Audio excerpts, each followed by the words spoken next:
우리가 담은 미래의 대한민국. 누구나 과학을 문화로 즐기고 미래 핵심 인재를 양성하고 자율과 창의를 바탕으로 연구하고 기업이 혁신을 주도하고 국가 전략 기술을 육성합니다. 과학기술 혁신이 선도하는 담대한 미래. 제5차 과학기술 기본계획으로 만들어 나갑니다. 안녕하십니까.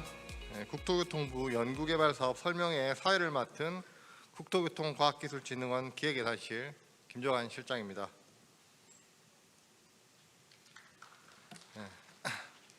오늘 이렇게 가톨릭대학교에서 저희 국토교통부 연구개발사업에 대한 설명회를 하게 되는데요. 크게 저도 지금 5년 만에 이 정부 R&D 사업 부처 합동 설명회에 참석하게 됐는데 그래서 감회가 새롭습니다. 2023년도에 국토교통부에서 어떠한 방향성을 가지고 R&D를 진행을 하고자 하는지에 대해서 간단하게 설명을 드리고자 합니다. 먼저 국토교통부 국토교통과학기술정책팀 김영규 주무관님의 인사말과 2023년 국토교통 R&D 투자 방향에 대한 발표가 있겠습니다. 김영규 주무관님. 안녕하십니까. 저는 국토교통부 R&D 담당 김영규 주무관입니다. 23년 국토교통 R&D 추진 방향에 대해서 발표하도록 하겠습니다. 발표 순서는 국토교통 R&D 개요, 23년 사업 추진 방향 및 세부 계획, 상위 계획과의 연계성 순서로 발표하도록 하겠습니다.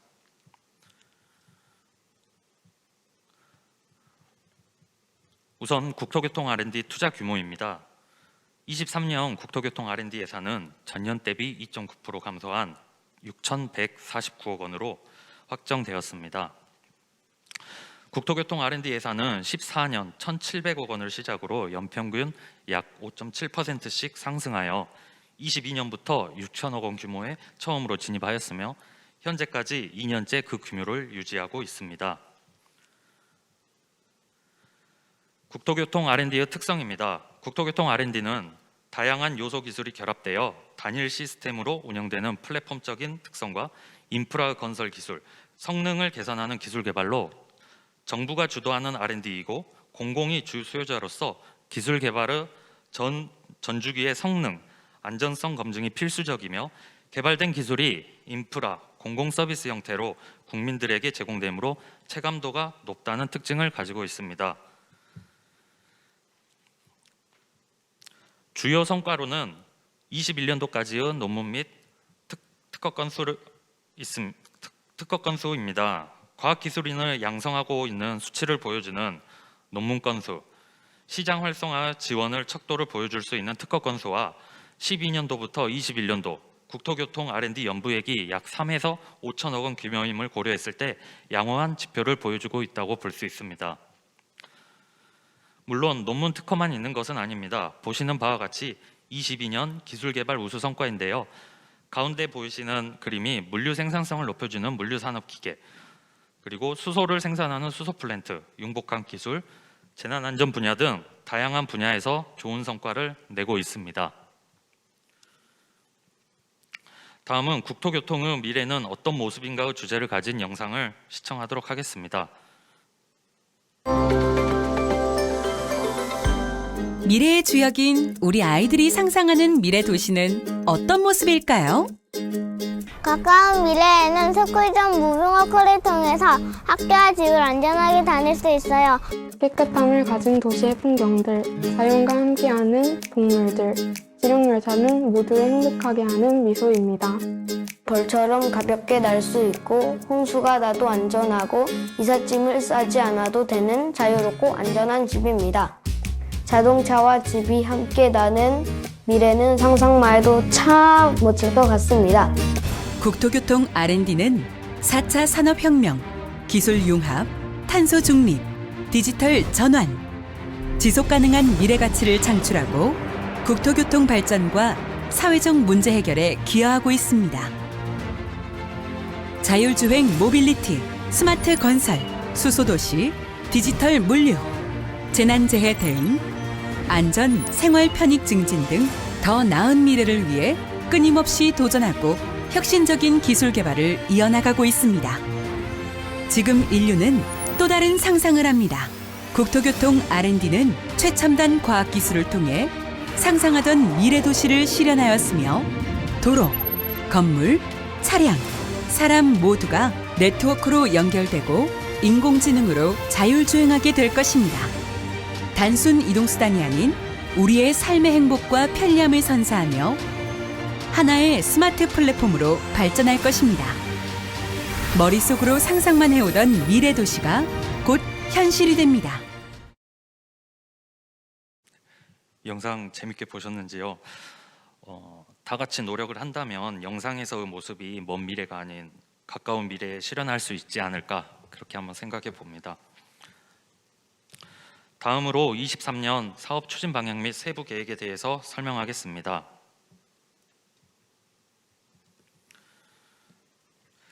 국토교통 R&D는 과학기술기본법, 국가연구개발혁신법, 그리고 국토교통과학기술 육성법을 근거로 하고 있으며 장기적, 단기적 법정계획을 수립하여 예산을 효율적으로 집행하고 있습니다.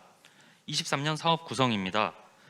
건설, SOC, 플랜트, 도시건축, 공간정보, 스마트시티 등 국토기술의 33개 사업, 교통, 물류, 철도, 항공 등 교통기술의 49개 사업, 강소기업 지원, 국제협력, 인재양성 등 기반구축의 13개 사업과 기후변화에 대응하는 기후대응 13개 사업으로 4개 분야의 총 108개 세부 사업으로 구성하였습니다.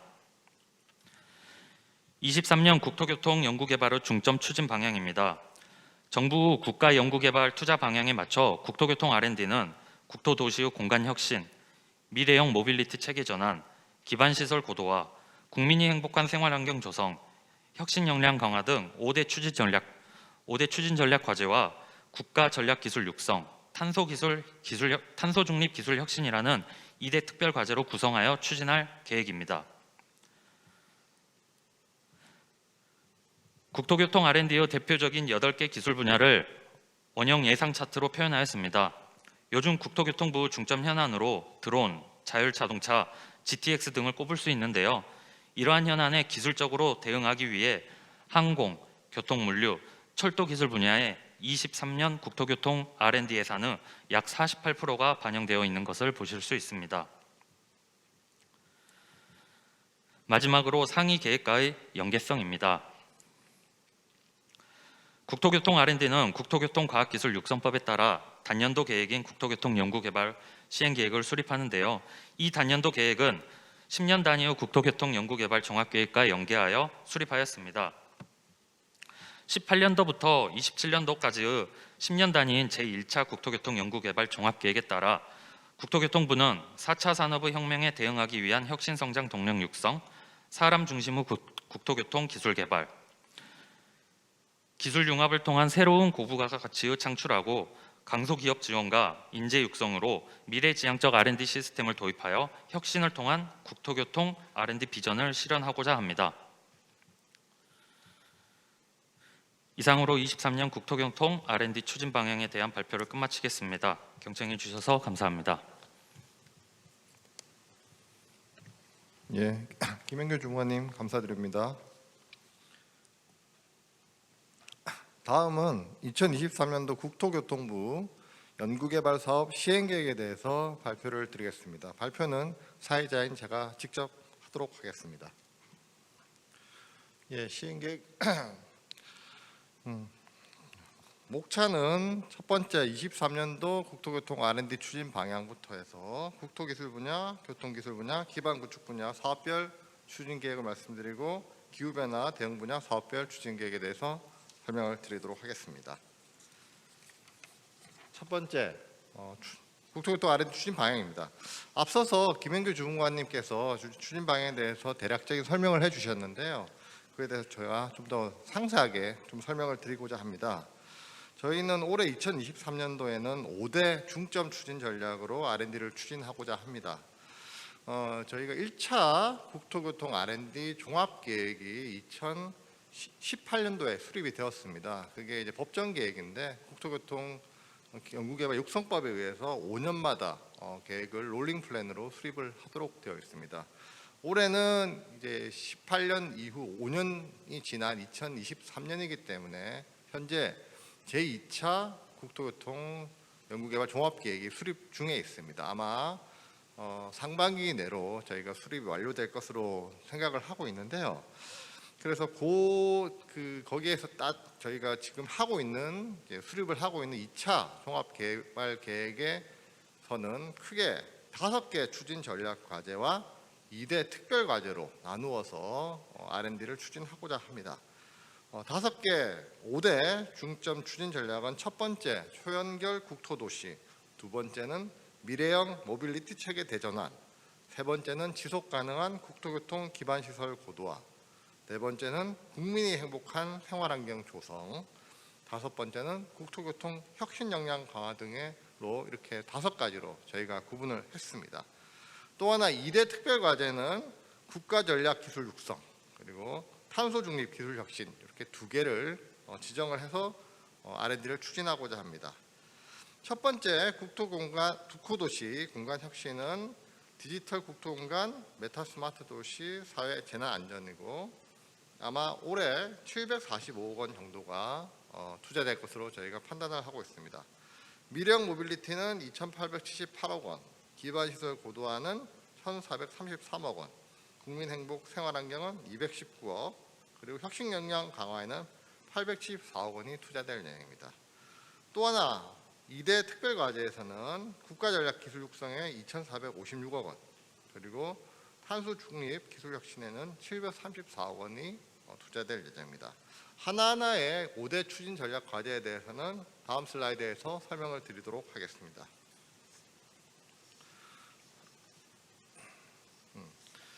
먼저 초연결 국토도시 공간 혁신입니다. 저희가 이 분야에서는 3개 중점 추진 과제를 구성을 했는데요. 첫 번째는 디지털 국토공간이고, 두 번째는 메타그린 스마트 도시, 그리고 세 번째는 사회 안전망 및 재난안전 구축입니다. 재난안전 방지입니다. 디지털 국토공간에서는 저희가 공간 지식 추론 엔진, 공간 정보에 대한 엔진을 만드는 것과 디지털 국토정보 기술, 그러니까 국토를 결국은 정보화해서 어떻게 관리를 하고 운영을 하는 부분, 그리고 위성정보 빅데이터 활용. 저희가 재작년에 공간정보 전용 위성을 쏘았습니다. 그리고 지금 현재 운영이 되고 있고요. 거기에서 수집된 정보들을 어떻게 빅데이터를 국민들에게 혹은 여러 가지 스타트업이라든지 기업체에게 나눠주고 활용할 수 있는가, 그런 기술을 저희가 투자하는 것 바로 디지털 국토 공간이 되겠습니다. 메타그린 스마트 도시는 저희가 한 5년 전부터 추진하고 있는 스마트 도시의 확장을 한 것이라고 볼 수 있는데요. 저희가 현재 부산과 대구와 시흥에서 하고 있는 스마트 시티 인프라, AIoT에 대한 고도화, 그리고 어떻게 하면 좀 더 적은 유지 관리비로 이런 IoT들을 도시에 설치하고 또 지속 가능하게 운영할 수 있는가에 대한 R&D를 추진하고자 합니다. 또 아리백, 그러니까 요즘 이제 탄소 중립이 화두가 되고 있는데요. 아리백 수소 시범 단지, 그리고 탄소 공간 지도 기반 계획을 지원하는 그런 R&D로 구성이 되어 있습니다. 사회 안전망 및 재난 안전 부분에서는 최근에 광주에서 일어났던 그런 붕괴 사고, 이런 재난 안전을 최소한으로 막아보고, 또한 그 재난 안전이 일어났다 하더라도 이제 노동 근로자라든지 시민들의 피해를 최소화하고 사망자를 제로화하는 그런 기술로 구성되어 있습니다. 도로 노면 위험 요소 조감 같은 경우에는 이제 도로 노면상에 발생하는 포토라든지 싱크홀 이런 부분을 사전에 탐지하고 알아내서 위험 요소를 최소한으로 저감하자는 거고요. 철도 종사자, 지금 철도에서도 최근 탈선이라든지 여러 사고가 많이 빈번하게 일어나고 있는데요. 이런 인적 오류를 예방함으로써 철도의 정실성을 확보하고 철도 철도 안전을 보완하고자 하는 그런 R&D 과제가 되겠습니다. 또 하나 물류시설 화재에 대한 안전관리에 대한 연구도 추진될 예정입니다.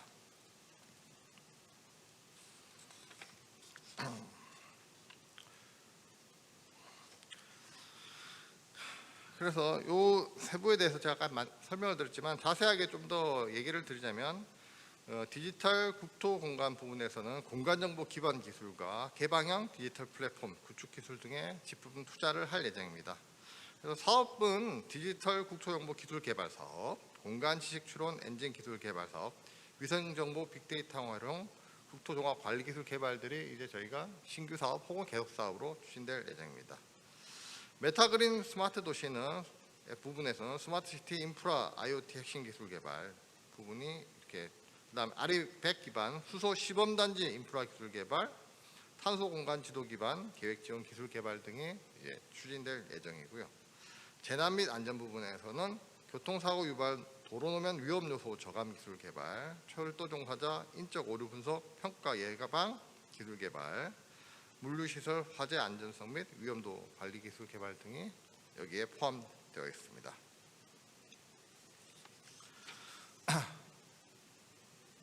두 번째, 미래형 모빌리티 체계 대전환입니다. 미래형 모빌리티에서는 크게 저희가 모빌리티를 세 분야로 나누어 보았습니다. 지능형 모빌리티, 탄소 중립 모빌리티, 그리고 포용적 안전한 모빌리티 세 가지로 추진되게 됩니다. 지능형 모빌리티는 이제 몇 년 전부터 핵심이 되고 있는 기술이죠. 자율주행 기술 개발 혁신을 필두로 도시망공 모빌리티, 저희가 흔히 UAM 혹은 드론 택시 이렇게도 저희가 표현을 하는데요. 여러 가지 도시망공에 대한 모빌리티를 통해서 어떻게 하면 도심에서도 이렇게 빠른 이동을 할 수 있는가에 대한 연구를 추진하고자 합니다. 또 하나 융복합 물류 인프라에서도 저희가 어떻게 물류를 좀 더 빠르게 배송할 수 있는 부분을 할 수 있는가에 대해서 연구를 추진하고자 합니다. 탄소 중립 모빌리티는 한국형 그린 엔캡 평가 기술, 그다음 전기 자동차 안전성 평가. 기본적으로 국토부에서는 자동차를 개발한다기보다도 자동차가 도로에 달릴 수 있도록 이렇게 있는 자동차가 안전하냐 이런 안전성 평가가 국토부의 현재 부처의 롤이기 때문에 이런 그린 엔캡이라든가 새로운 자동차 그리고 전기 자동차에 대한 안전성 평가 형식 승인 이런 부분에 대해서 다양한 R&D를 추진하고자 합니다. 또 하나 해외 수소 기반할 수 있는 교통 인프라에 대해서도 저희가 개발을 추진하고자 합니다. 안전한 모빌리티 부분에서는 다목적 복수 저고도 드론, 그러니까 드론이 이제 크게 고위도와 저고도 드론으로 나눌 수 있는데요. 좀 더 이제 저고도 드론이 어떻게 안정성 있게 날 수 있는가에 대한 R&D가 있고요. 그다음에 좌석 버스에 대한 저상 표준 모델을 개발하고 AI 데이터 중심 화물차 안전도 역시 추진을 하게 됩니다. 마찬가지로 과제로 이렇게 보시면 지능형 모빌리티 부분에서는 자율주행 기술 개발 혁신 사업, 고부가가치 융복합 물류 배송 인프라 혁신 기술 개발 사업, 도심 항공 모빌리티 감시 정보 획득 체계 개발 등 이런 사업이 추진될 예정입니다. 탄소 중립 모빌리티 부분에서는 한국형 그린 엔캡 평가 기술 개발, 전기 자동차 안전성 평가 및 통합 안전 기술 개발, 해외 수소 기반 대중교통 인프라 기술 개발 등이 사업이 추진될 예정입니다. 안전한 모빌리티 부분에서는 저희가 CASE, 케이스라고 이름을 붙여보았는데요. 네트워크 연결, 자율주행, 차량 공유, 전기화 이런 커넥티드, 오토노머스, 쉐어드, 일렉트릭 이렇게 네 가지 분야로 맞춤형 서비스 기술을 지원하게 됩니다. 따라서 저상 좌석 버스 표준 모델 개발, AI 진단 기반 항공기 로봇 검사 기술, 다목적 복수 저고도 드론 교통관리 시스템 및 드론 식별 기술 개발 등이 추진되었습니다. 저희 드론 부분에서도 저희가 드론을 직접 개발하는 것은 아니고 국토부가 하고 있는 것은 이제 드론을 어떻게 관리하냐 이런 항행 시스템에 대해서 개발을 하는 분이라고 생각을 해주시면 감사하겠습니다. 세 번째, 지속 가능한 국토교통 기반 시설 고도화입니다. 국토교통 기반 시설 고도화 부분은 저희가 전통적으로 이제 건설 분야라고 했던 이런 분야에 대한 기술 개발 혁신을 하는 분야가 되겠습니다. 첫 번째는 건설 혁신 4.0입니다. 저희가 뭐 이렇게 보시면은 뭐 그럼 2.0은 뭐고 3.0은 뭐냐라고 말씀하시는 분들이 있는데 일단 저희가 2.0, 3.0을 넘어서 이제 새로운 이제 건설 혁신을 해보자는 의미로 그래서 4.0이라고 붙였다는 그냥 명명했다는 것을 좀 양해해 주시기 바라고요.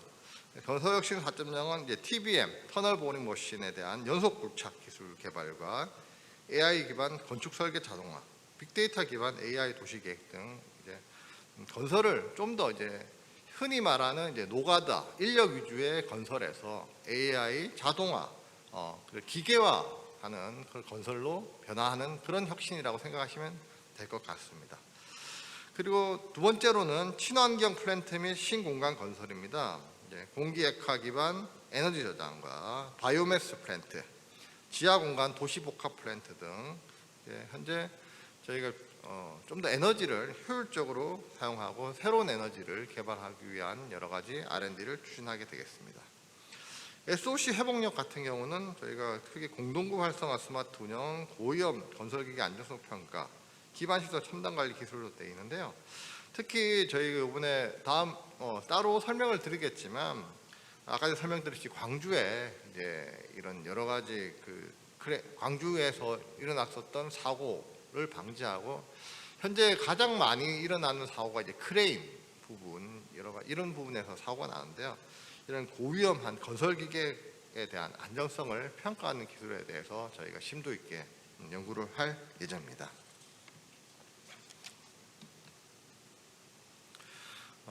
분야별로 저희가 설명을 드리면 건설 사업에 대해서 말씀을 드리면 첫 번째 건설혁신 4.0은 TBM 연속 굴착 기술 개발해서 연속 굴착 그러니까 TBM을 현재 뭐 기술적인 얘기지만 현재 TBM의 운행 시간을 단축을 해서 그러니까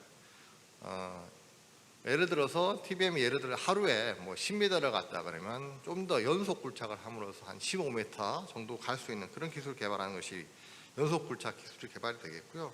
BIM 저희가 빌딩 인포메이션 모델로 해서 기본적으로 저희가 건축 분야 그러니까 건물을 짓는 부분에는 BIM이 이제 웬만큼은 되어 있는데 토목 분야에서는 아직도 이제 BIM 부분이 적용이 아직 되고 있지 않습니다. 그래서 현재 철도라든지 대규모 교량, 터널 같은 대규모 인프라를 건설할 때도 BIM 기반으로 해서 인프라를 설계할 수 있는 그런 디지털 협업 체계를 개발하는 과제, 그리고 AI 기반의 건축 설계 자동화, 빅데이터 기반 인공지능 도시계획 기술 개발 등의 사업을 추진할 예정입니다. 친환경 에너지 플랜트와 및 신공간 부분에서는 미활용 자원 기반 바이오매스 플랜트 실증 기술 개발, 비전통 오일 생산 플랜트 건설 핵심 기술 개발 사업, 공기 액화 기반 에너지 저장 및 활용 시스템 기술 개발 등의 사업을 추진할 예정입니다. SOC 회복력 분야에서는 공동구 활성화를 위한 스마트 운영 및 성능 개선 기술 개발, 고위험 건설기계 안전성 평가 및 관리 기술 개발, 기반시설 첨단 관리 기술 개발 등이 시행될 예정입니다. 참고로 제가 이렇게 말씀드린 것 중에서 요 밑에 있는 지금 읽어드리고 있는 것들은 사업명 저희가 발주가 나가거나 혹은 계속 추진하고 있는 사업명을 제가 말씀드린다고 생각해 주시면 되겠습니다.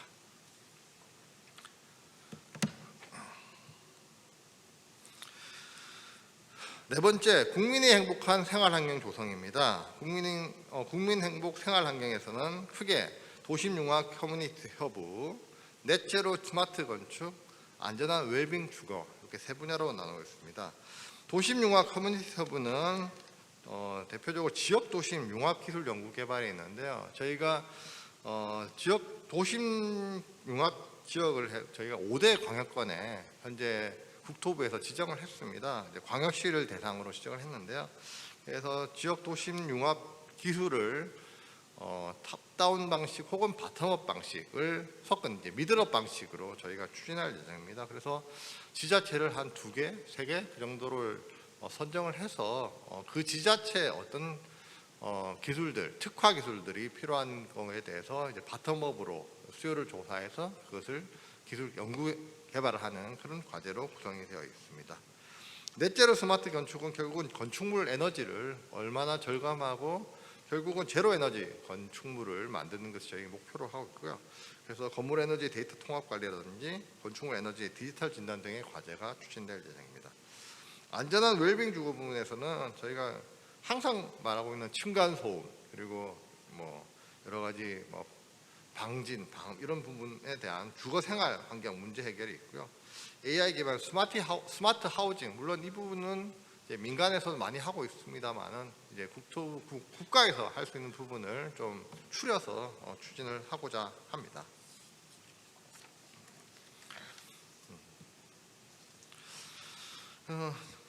생활환경 조성의 도심 융합 커뮤니티 허브는 아까 말씀드렸듯이 지역 도심 융합 기술 연구개발 사업이 추진될 예정이고요. 넷째로 부분에서는 건물 에너지 소비 데이터 통합 관리, 건축물 에너지 디지털 진단 및 설계 사업이 추진될 예정입니다. 안전한 웰빙 주거 부분에서는 국토교통 기술 기반 주거 생활 환경 문제 해결 사업을 저희가 추진하고 있는데요. 이것은 이제 바텀업으로 신규 연구자들 대상으로 신규 혹은 뭐 기존 연구자들 대상으로 어떻게 하면은 주거 생활 환경을 문제를 해결할 수 있는 부분에 대해서 바텀업으로 추진하고 있는 과제가 되겠습니다.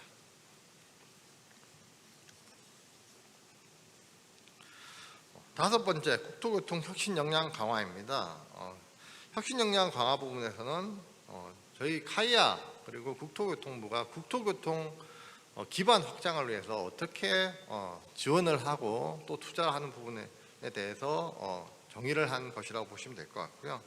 크게 기업 성장 지원, 지역 특화 및 국제 협력, 실험 인프라 및 융합 인재 이 부분은 나눌 수 있겠습니다.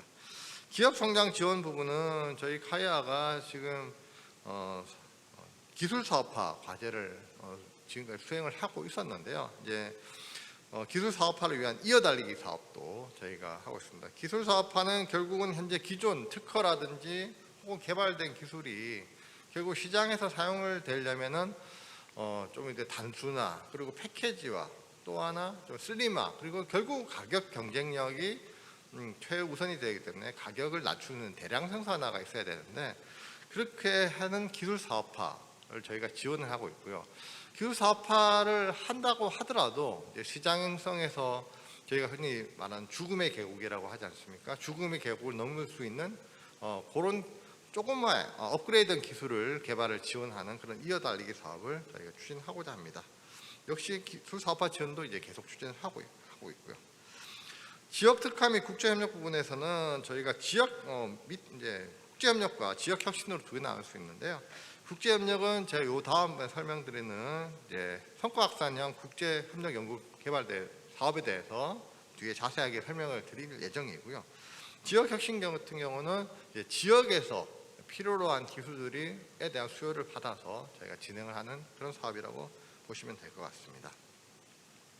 그리고 실험 인프라 및 융합 인재는 결국은 이제 저희가 실험 인프라를 어떻게 결국 실험 인프라 쓰는 데는 이제 대기업과 중소기업 그리고 학교 이렇게 나눌 수 있는데요. 학교에서는 이제 기본적으로 이제 지원을 하는데 중소기업 같은 경우는 저희가 이제 인프라가 12개 인프라가 전국 각곳에 저희가 지원을 해서 운영을 하고 있습니다. 뭐 풍동 실험센터라든지 뭐 자율주행차 혹은 뭐 기상에 대한 실험센터를 이제 운영을 하고 있는데 이제 국토교통의 특성상 그 인프라를 운영하는데 비용이 꽤 많이 듭니다. 한번 이제 운영을 하려고자 하면 최소한 뭐 5천만 원에서 1억 정도가 들어가는데 실제로 중소기업에서는 그러한 것들을 이제 부담하기가 상당히 실제로 어려운 상황이죠. 그래서 저희가 그 부분에 대해서 지원을 하고 이제 또 성능 기반으로 표준 실험을 어떻게 절차를 개발하면서 좀 더 빠르게 이제 실험을 할 수 있도록 지원을 하는 게 되겠습니다. 또 하나 이제 그 DNA 플러스 융합기술대학원이라고 해서 저희가 국토교통 분야에 좀 더 이제 타 기술과 융합할 수 있는 그런 대학원에 대한 인력 양성을 위한 사업을 추진을 하고 있습니다.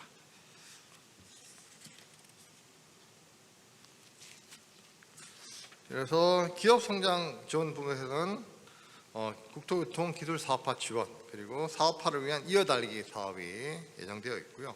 지역 특화 및 국제협력은 지역 혁신 기술 개발 그리고 성과 확산형 국토교통 국제협력 연구개발 사업이 지금 추진 예정입니다. 첨단 실험 인프라 및 융합 인재 부분에서는 건설 분야 성능 기반 표준 실험 절차 개발, 그리고 국토교통 DNA 플러스 융합 기술 대학원 육성 사업이 추진될 예정입니다.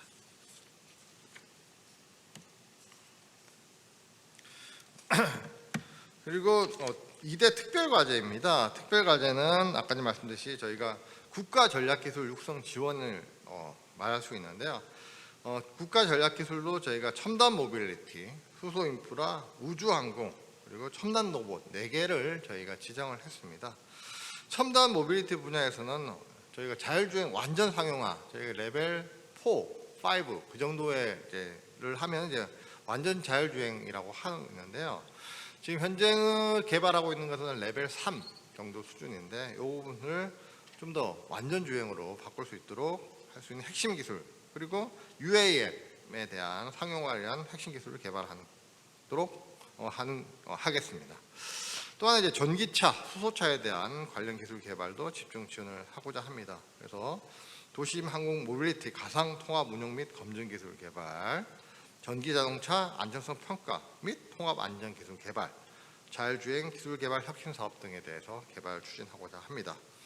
수소 인프라, 수소 역시 저희가 수소 도시부터 해서 한 3년, 4년 전부터 이제 국가 전략 기술로 추진을 하고 있는데요.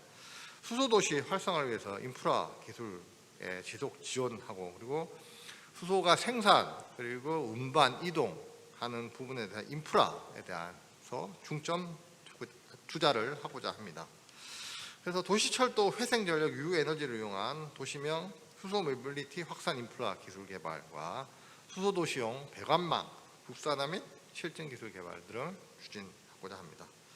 우주항공 부분에서는 저희가 한국형 위성 항법 시스템 기술 개발을 추진하고자 하고요. 첨단 로봇 부분에서는 저희가 꼭 어떤 과제가 아니라 이제 AI 융합 기술을 활용한 그런 항공기 로봇 검사라든지 또는 건설 분야에서도 투자를 강화하고자 합니다. 탄소 중립 부분에서는 저희가 크게 제로 에너지 건물, 수소 공급, CCUS, 탄소 포집, 사용, 이제 스토리지 저장 이렇게 라고 말씀드릴 수 있는데요. 제로 에너지 건물은 이제 노후 건축물에 대한 그런 건축물 에너지를 이제 관리하는 부분이 되어 있고요. 그래서 건축물 에너지 소비 데이터를 통합 관리하는 사업, 건축물 에너지 디지털 진단 및 설계하는 사업, 그렇게 준비를 하고 있습니다. 수소 공급은 해외 수소 활용 인프라 기술이라든지 석유 코크스 활용 수소 생산 기술 개발 등을 추진을 하고 있습니다. 탄소 부분에서는 도시 내 CO2 흡수원 관리, 그리고 온실가스 저감을 위한 국토 도시 공간 계획 및 관리 기술 개발 등을 저희가 추진할 예정입니다.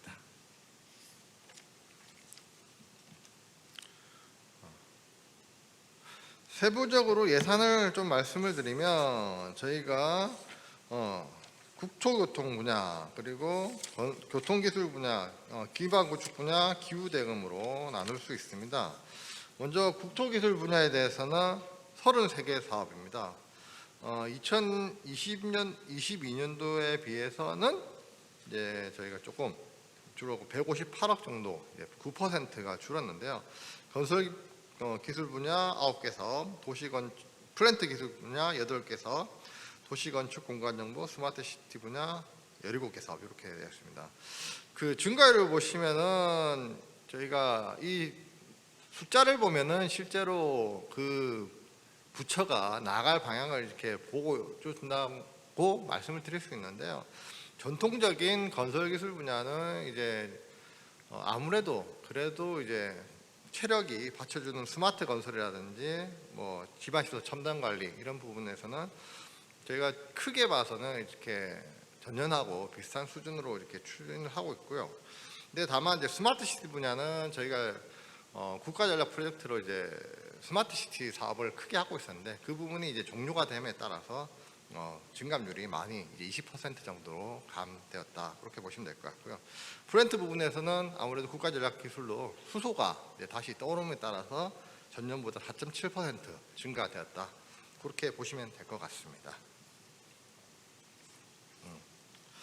교통기술 분야입니다. 아까 했듯이 건설기술 분야는 조금 부침이 있었다면 교통기술은 상당히 많이 증가를 했습니다. 전년 대비 12.3%가 증가되었는데요. 40개 사업입니다. 교통물류기술 분야는 13개, 철도 분야 19개, 항공기술 분야 17개입니다.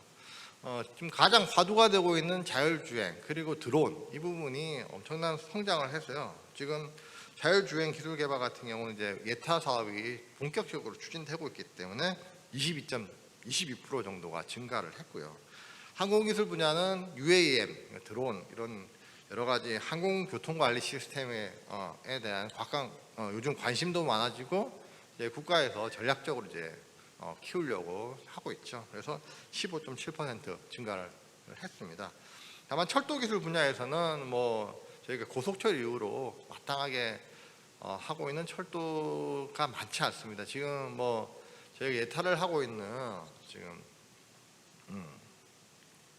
예타를 지금 추진을 하고자 하고 있는데요. 지금 하이퍼루프에 대해서 예타를 추진하고자 하고 있는데 아마 하이퍼루프가 되면 그때는 이제 철도 기술 분야가 예산이 엄청 좀 늘지 않을까 그렇게 생각을 하고 있는데 하여튼 2.2% 정도 이제 감안 이제 825억 정도로 나타나게 됐습니다. 기반 구축 분야입니다. 기반 구축 분야도 이제 저희는 이제 크게 이제 지역 도심 융합 기술, 데이터 산업 플랫폼, 기술 사업화 이어 달리기 있는데 저희가 예전에 촉진 연구 사업이라고 해서 뭐 아시는 분은 아시겠지만은 신진 연구자들이라든지 국토교통 분야에서 연구하고 계시는 이제 교수님들의 바텀업으로 받아서 저희가 한 500억 1년에 500억 정도를 이제 추진을 했었는데 그게 안타깝게도 이제 일몰이 되면서 그 사업이 이제 사라졌어요. 그래서 이제 25.2%가 감액이 되었습니다. 그 촉진 연구에 대해서는 저희가 좀 현재 후속 기획을 하고 있는데요. 아마 2024년도 그때는 뭐 촉진의 이름은 다르겠지만 그런 교수님들이라든지 학생들이 이제 바텀업으로 할 수 있는 과제가 생기지 않을까. 24년도에는 저희가 그렇게 기대를 하고 있습니다.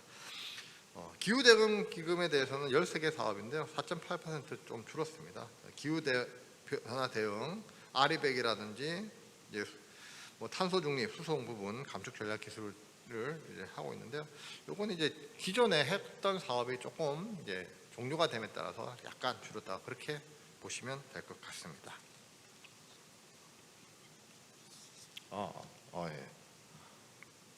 예, 죄송합니다. 이렇게 해서 기반 구축 분야, 해서 기후 대응 분야 이렇게 될 것 같습니다. 그래서 올해 이제 저희가 신규 과제가 22개 정도가 선정이 되어서 이렇게 나가게 되었습니다. 그래서 지금부터는 신규 과제에 대해서 간단하게 소개를 드리는 시간을 갖도록 하겠습니다. 첫 번째는 신소재 기반 부유식 구조체 기술 개발입니다. 저희가 이제 기본적으로 뭐 교량이라든지 저희가 뭐 플로팅, 그러니까 지금 세빛 둥둥섬도 있습니다만은 이런 신형식 부유식 구조체 개발을 통해서 국토 활용성을 확장하고자 합니다. 그래서 부유식 교량을 이제 바다 위에 혹은 강 위에 띄우는 거죠. 수상도시라든지 부두 등에 적용 가능한 모듈형 부유식 구조체를 설계하고 가설 및 관리하는 기술을 추진하고자 합니다. 저희가 총 연구비는 없는데요. 지금 2023년 연구비는 이제 30억으로 시작을 하게 되고 사무관과 담당자는 아래와 같습니다. 두 번째, 공동구 활성화를 위한 스마트 운영입니다. 도심지 내 저희가 지하 공간에 이제 공동구를 두게 되는데요. 이 공동구를 어떻게 하면 효율적으로 운영 관리를 할 수 있는가 하는 그런 스마트 운영 체계에 대한 그리고 또 어떻게 하면 성능을 개선할 수 있는 기술 개발에 대해서 저희가 추진을 하고자 합니다. 역시 2023년 연구비는 15억이고요. 공고는 아래와 같고 담당자는 도시활력지원과에서 담당을 하게 되겠습니다. 세 번째는 고위험 건설기기 안전성 평가 및 관리 기술 개발입니다. 아까 전에 설명드렸듯이 뭐 광주에 그 사고가 있었지 않습니까? 뭐 그런 부분뿐만 아니라 저희가 고위험 건설기계 4종을 선택을 했어요. 타워 크레인, 기중기, 굴착기, 항발 항탁에서 가장 건설 현장에서 사고가 많이 나는 고위험 건설기계에 대해서 부품 그리고 모듈 완성차에 대한 전반적인 안정성 평가를 하는 시스템을 개발하는 게 되겠습니다. 연구비는 30억으로 저희가 시작을 하게 되겠습니다. 네 번째, 수소도시용 수소 배관망 국산화 및 실증 기술 개발입니다. 저희가 도시 내 수소도시를 저희가 지금 4군데 뭐 여러 가지 울산, 삼척 이렇게 하고 있는데요. 이 수소 이송을 위한 수소 관망이 현재는 다 외국산인데요. 이것을 국산화하는 그 기술 개발이라고 보시면 될 것 같습니다. 올해 연구비는 25억 5천만 원이 되겠습니다. 다음 건물 에너지 소비 데이터 통합 관리 기반 구축입니다. 저희가 건물 부분에도 이제 탄소 중립을 실행을 해야 되는데요. 이는 건물 에너지가 어떻게 소비되고 있는지에 대해서 통합 관리, 저희가 뭐 동별이라든지 구역별로 통합 관리를 하고 데이터 기반 건물 에너지 성능 평가를 할 수 있는 그런 핵심 기술 개발하는 것이 되겠습니다. 연구비는 30억이 되겠습니다. 건축물 해체 기술 고도화입니다. 이것도 뭐 아까 광주 얘기를 드려야겠는데, 광주 거기가 아이파크가 이제 붕괴되고 공사가 이제 사고가 난 다음에 이제 모든 그 아이파크 현장을 이제 다 해체를 해야 되는데요.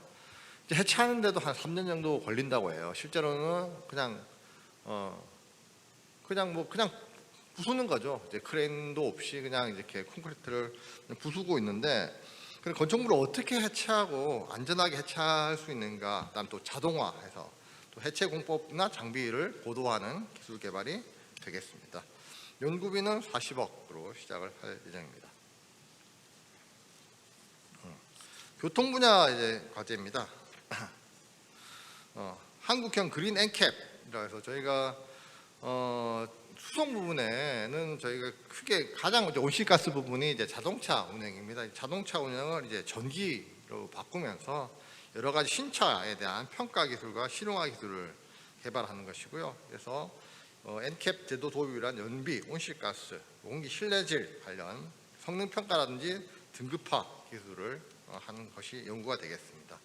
연구비는 25억입니다. 전기자동차 안전성 평가 및 통합 안전 기술 개발인데요. 저희가 아까 전에 말씀드렸듯이 국토교통부는 자동차에 대한 성능 평가를 담당을 하고 있습니다. 그 자동차법에 의해서 담당을 하고 있는데요. 전기차 배터리라든지 뭐 여러 가지 전기차와 관련된 핵심 장치에 대한 안전 인증 체계 구축 및 전기차 안전성 평가 기술을 개발하는 것입니다. 연구비는 35억으로 시작을 하게 되겠습니다. 자동차 전용 도로 주행이 가능한 저상 좌석 버스 표준 모델 개발입니다. 저상 좌석 버스는 저희가 그 시내버스로 지금 다니고 있는 표준 모델은 개발을 했는데요.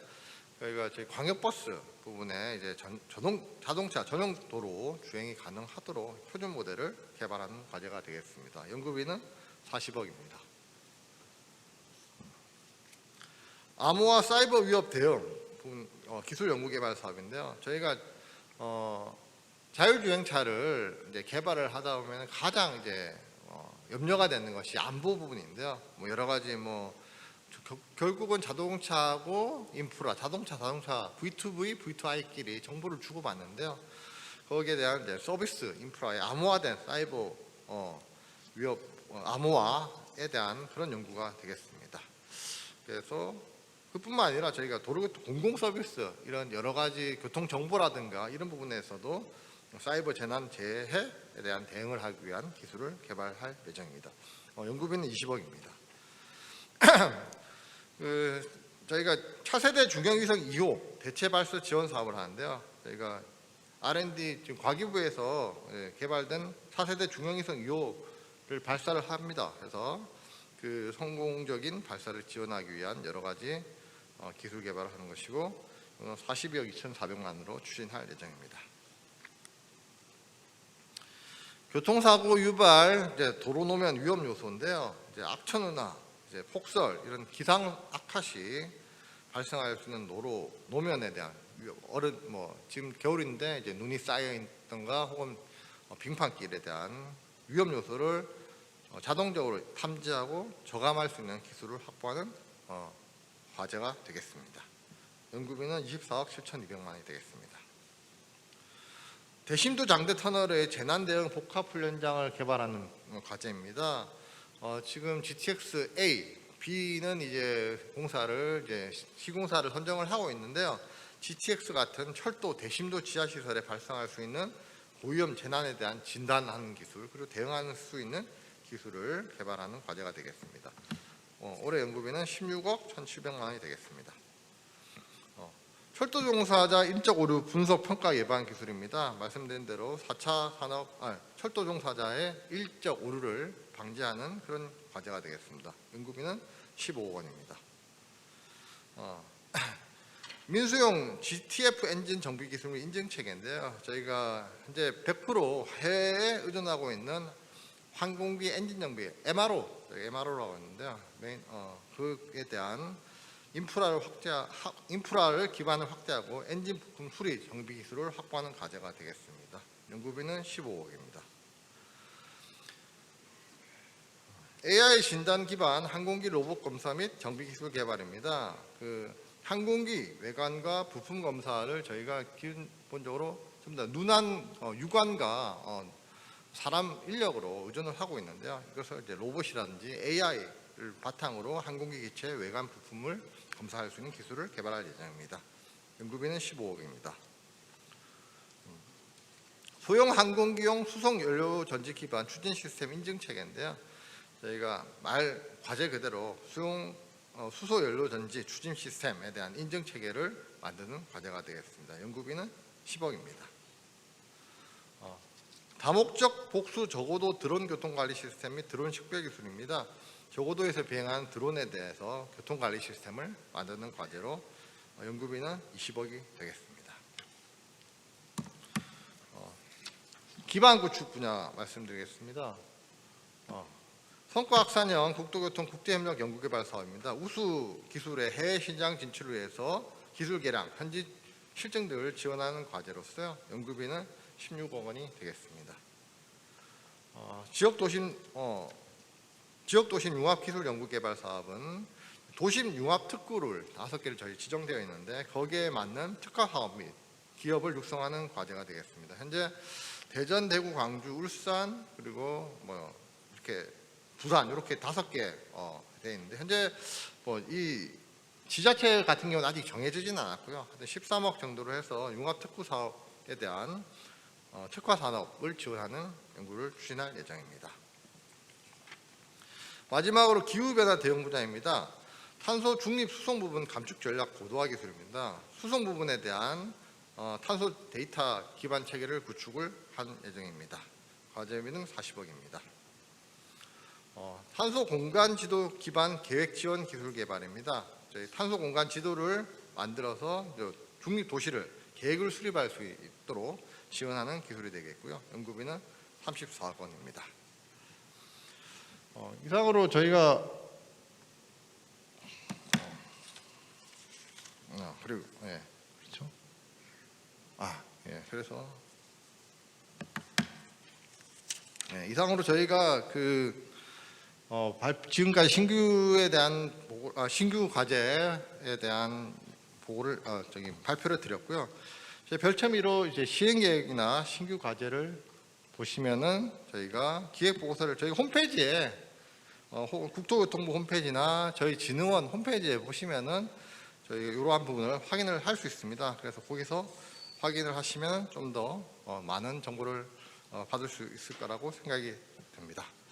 이상으로 발표를 마치겠습니다. 감사합니다.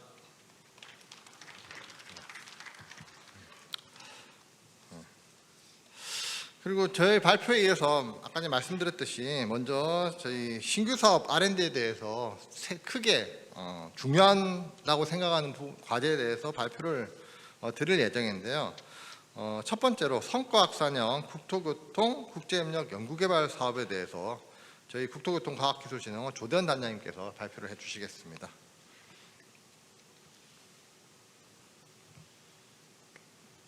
네, 안녕하십니까? 저는 국토교통과학기술진흥원 미래전략단장입니다. 방금 소개해 주신 것처럼 저희는 2023년에 국토교통 분야의 국제협력 관련한 연구개발 사업을 처음 시행하게 됐습니다. 저희가 성과 확산형이라고 얘기를 하고 있는데요. 잘 아시는 것처럼 그동안의 국토교통 분야에 축적된 기술을 어떻게 하면은 해외에 진출할 수 있게 저희가 체계적으로 지원할 수 있을까, 이런 측면에서 사업이 진행되고 있습니다. 전체적으로 사업 개요라든지 신규 사업 지원, 그리고 저희가 그동안 질문 받은 것들을 바탕으로 해서 종합적으로 저희들이 사업이 진행되고 있는 여러 가지 내용에 대한 궁금한 부분을 저희가 한 20분 정도지만 그 안에 충분히 설명드리고자 합니다. 우선 사업 개요 이전에 좀 전에 김정환 실장이 설명을 드린 것처럼 현재 저희가 제2차 국토교통 과학기술 연구개발 종합계획을 수립 중에 있습니다. 한 3월 정도면 정리가 되겠습니다만 앞에서 여러 가지 설명을 드린 것처럼 향후 10년 동안 진행될 국토교통 연구개발 사업을 저희가 비전을 설정을 하고 그거에 따라서 여러 가지 포트폴리오를 재구성한 그림이 되겠습니다. 전략 1, 2, 3, 4에 대한 내용은 앞에서 김정환 실장이 충분히 설명을 드렸고요. 저희가 아무래도 국토교통 분야이기 때문에 기술 혁신을 통해서 공간과 이동에 대한 패러다임을 대전환시키겠다는 그런 큰 그림을 가지고 디지털 전환, 탄소 중립, 그리고 국민 생활 편의와 안전을 증진할 수 있는 그런 12개 전략 기술 과제를 분야별로 설정을 한 바가 있고요. 이를 또 체계적으로 실천할 수 있는 밸류체인상의 여러 가지 인프라라든지 혹은 기반을 조성하거나 혹은 민간과 협력하는 걸 지원할 수 있는 여러 가지 프로그램들을 편성해서 진행할 예정으로 있습니다.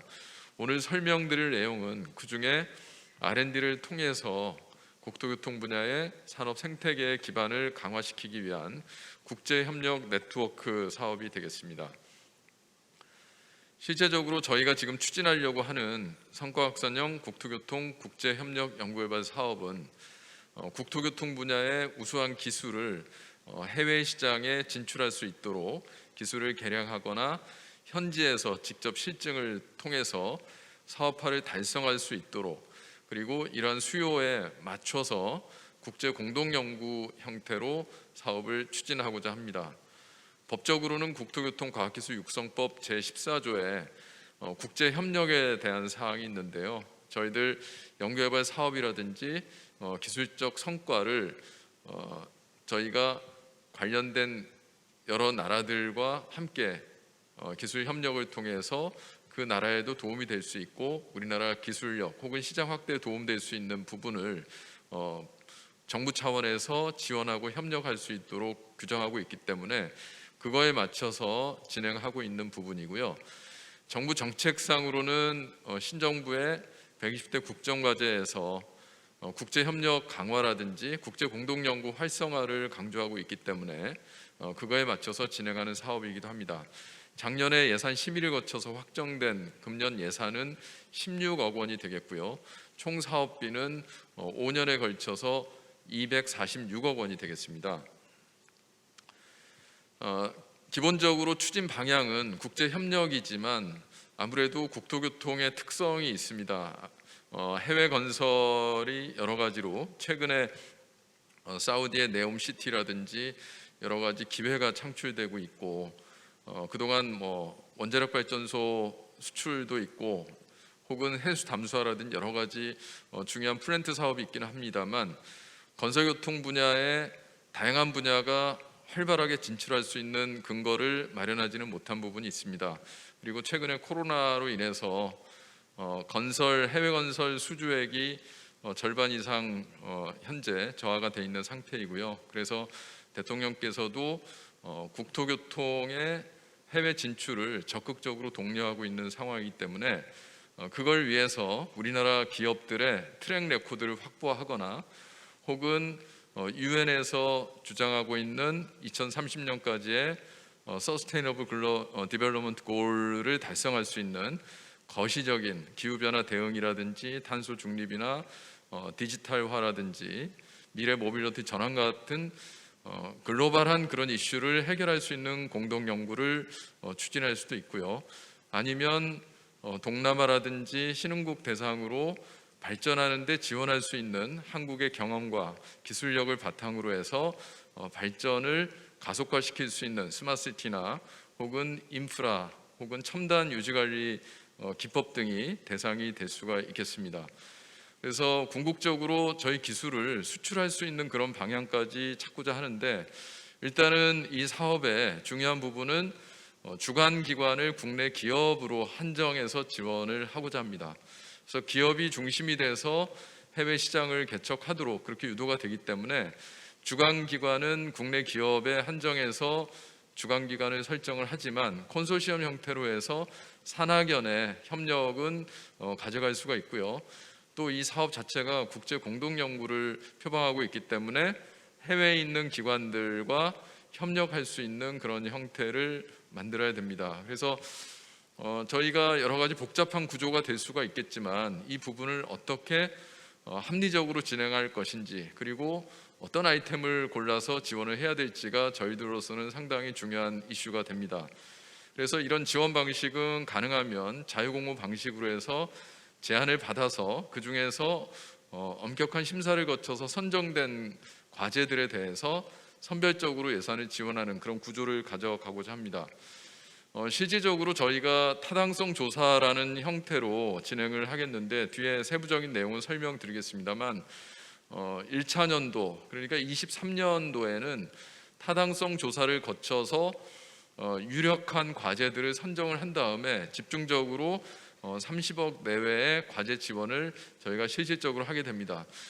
저희가 여러 가지 시뮬레이션을 해본 결과 작년에 예산 신청할 때는 기술 타당성 조사와 공동연구 및 실증, 해외 상용화 형태로 해서 3단계로 진행을 하도록 그렇게 설계가 되어 있는데, 저희가 진행을 하면서 아마 타당성 조사에서도 확인이 되겠습니다만 저희가 많은 인터뷰를 해본 결과 공동연구 기간보다는 실증과 상용화시키는 기간이 훨씬 더 상용화 기간이 길기 때문에 그에 대한 지원을 강화해야 된다는 의견이 많이 나타나고 있습니다. 그래서 저희가 이 부분에 대해서는 타당성 조사에 해당되는 아이템의 풀을 어떻게 확보하느냐, 그리고 공동연구와 실증, 상용화 단계를 어떻게 구분해서 하느냐가 저희가 이 사업의 성공에 있어서 대단히 중요한 이슈가 될 것 같고요.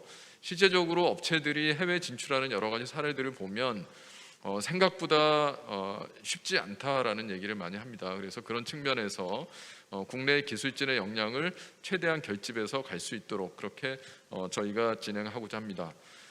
1단계에서는 기술 타당성 조사와 분석을 하게 되고요. 그걸 바탕으로 해서 본격적으로 공동 연구를 하게 되면 세부적인 전략을 수립하게 되고요. 타겟 마케팅이나 타겟 기술에 대해서 명확하게 실증 시나리오가 나와야 되겠습니다. 그래서 현장의 평가도 필요하고요. 그리고 그걸 통해서 상용화를 시키기 위해서는 현지의 업체나 기관들의 협력이 절대적으로 필요하기 때문에 이런 부분들을 어떻게 체계적으로 진행할까가 또 중요한 이슈가 됩니다.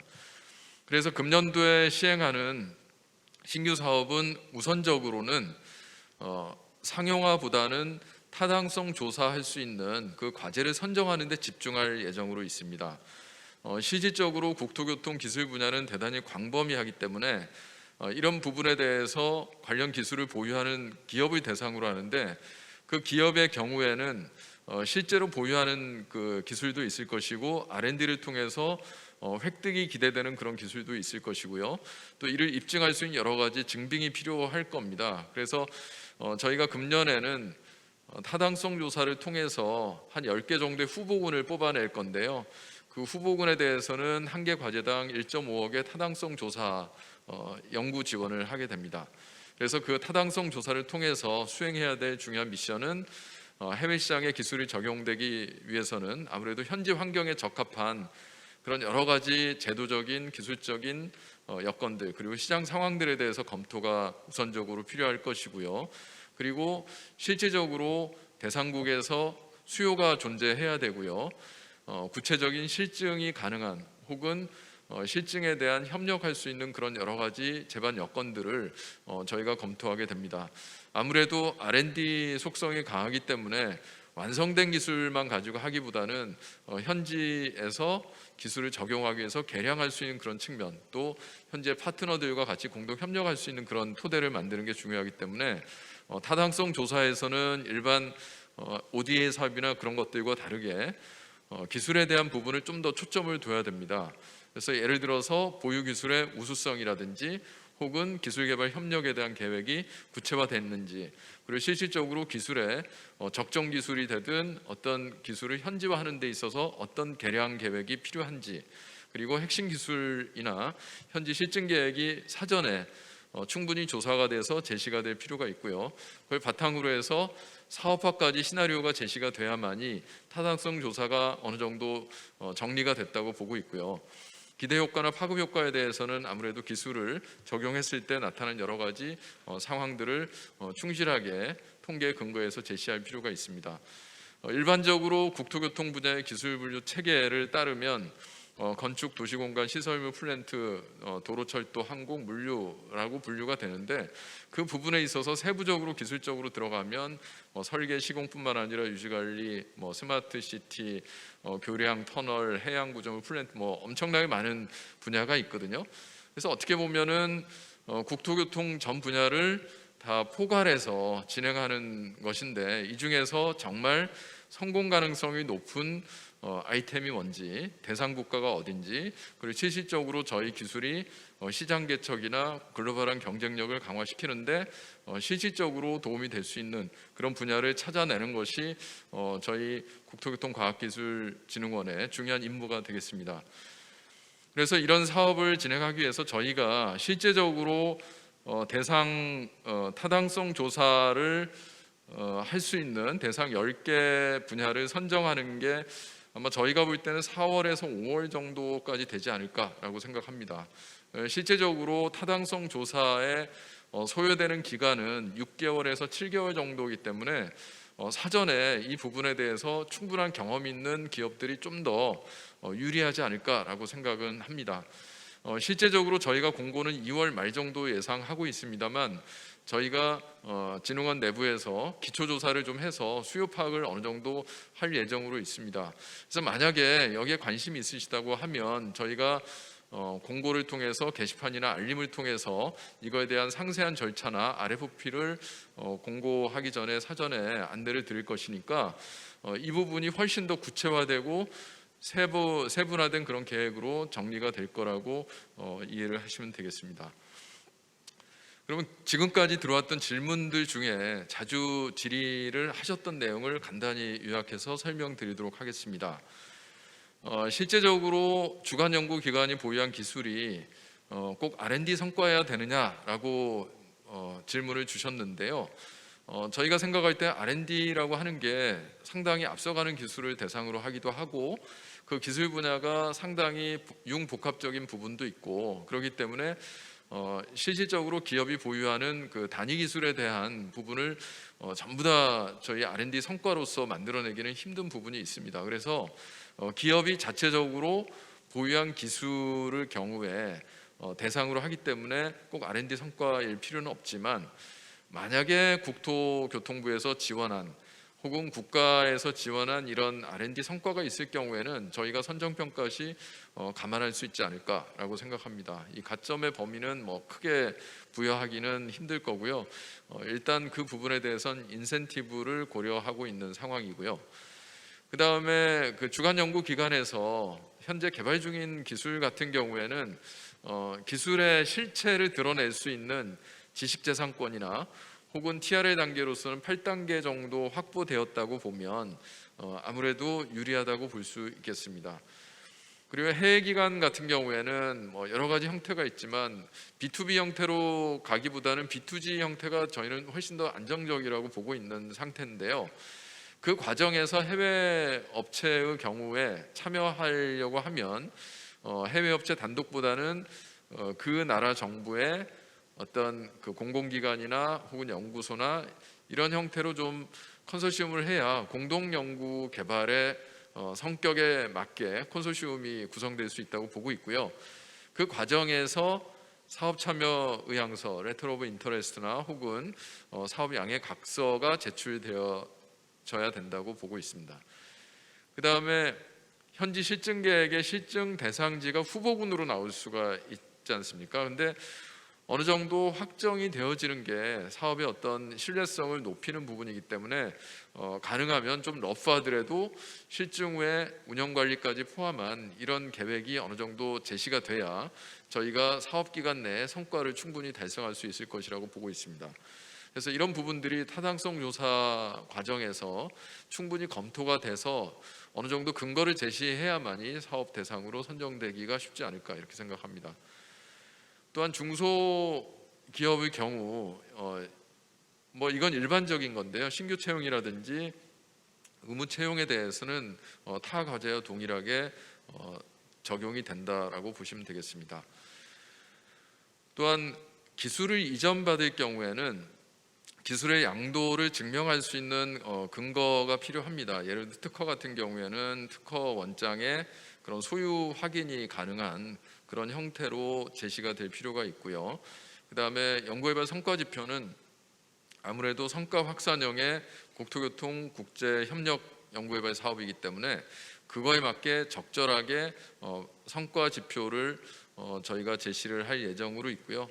이런 부분들에 대해서 어느 정도 탄력적인 운영을 한다라고 생각하시면 될 것 같습니다.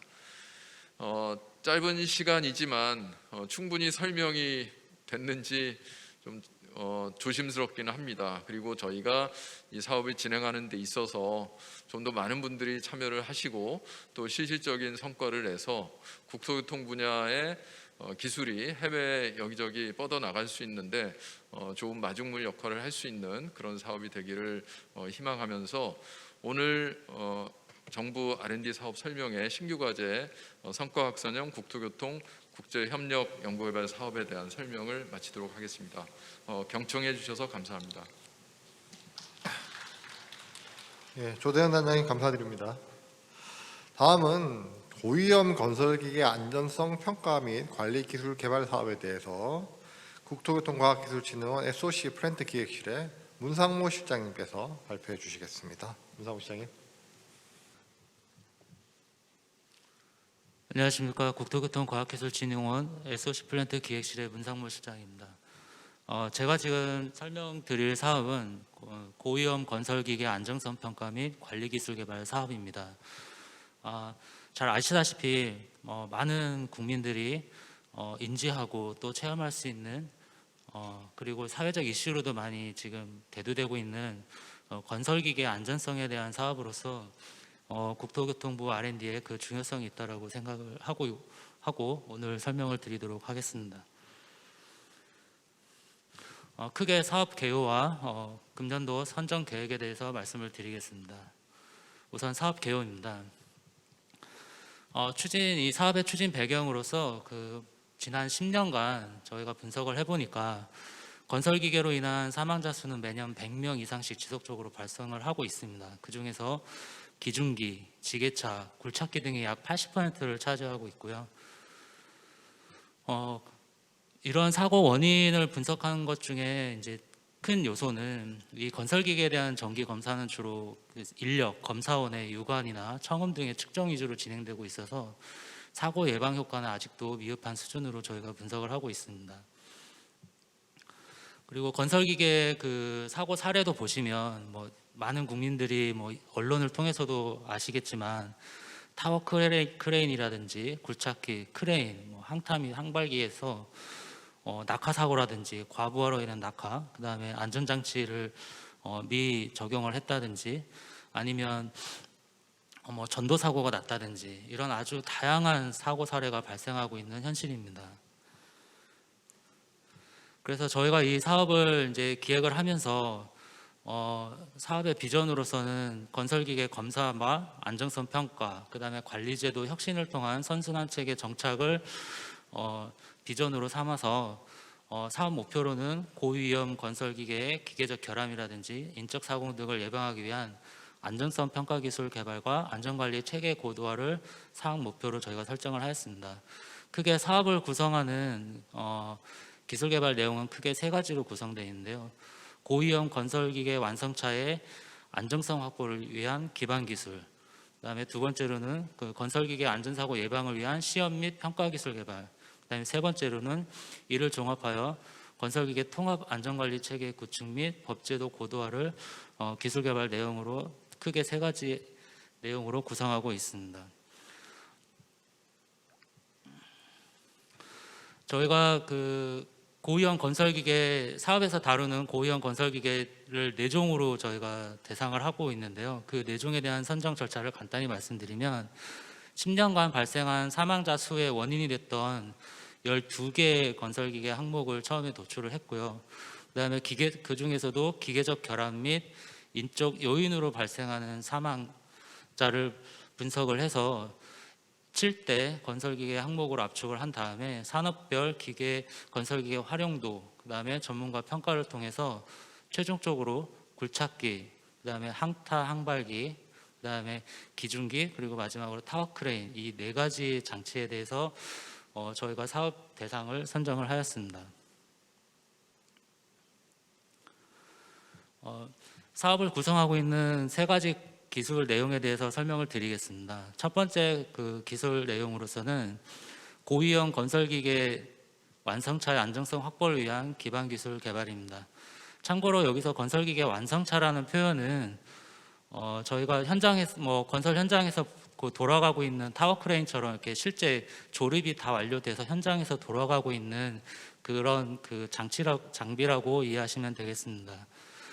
첫 번째 구성 기술을 위한 기반 기술을 구성하고 있는 핵심 내용으로는 건설기계 완성차 안전 운용에 대한 검사 기술 개발과 또 이를 활용해서 이동형 통합 검사 장비를 개발하는 2가지 핵심 내용으로 구성되어 있습니다.